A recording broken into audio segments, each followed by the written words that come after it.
বনাম নিউজিল্যান্ড। কোন দলকে আপনি এগিয়ে রাখবেন কমেন্টে জানাবেন। তবে আমি আমার জায়গা থেকে বিশ্লেষণ করতে চাই পাকিস্তান এবং নিউজিল্যান্ডকে নিয়ে। তো পাকিস্তান নিয়ে যদি আলোচনা করি, পাকিস্তান কিন্তু ঘরের মাঠে খুবই ভালো পারফরম্যান্স করে সবসময়ই।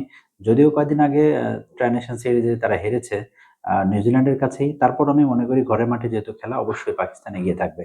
এখানে আপনি যদি খেয়াল করেন যে পাকিস্তান কিভাবে এগিয়ে থাকবে, তাদের জায়গা থেকে যদি ব্যাটিং এর দিকে আপনি খেয়াল করেন, ফাকর জামান দলে ফিরেছে, ভালো রান করছে। মোহাম্মদ রিজওয়ান, বাবর আজম, সাথে আপনার কিন্তু সালমান আগা মিডল অর্ডারে কিন্তু স্তম্ভ হয়ে দাঁড়িয়েছে। তারা কিন্তু খুবই চমৎকার পারফরম্যান্স করছে। অপরদিকে আপনি যদি খেয়াল করেন বোলিং এর দিকে শাহিন শাহ আফ্রিদি, নাসিম শাহ চমৎকার পারফরম্যান্স করছে। দুর্বলতার জায়গায় যদি আপনি খেয়াল করেন অবশ্যই পাকিস্তান টিমে কালকে হারিস রূপ খেলতে পারবে কিনা এটা তাদের একটা উইক পয়েন্ট।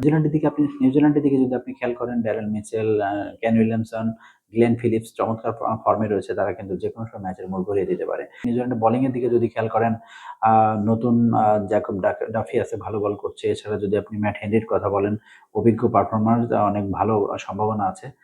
পারফরম্যান্স করবে আশা করা যায়, বোলিং ইউনিটের নেতৃত্ব দেবে।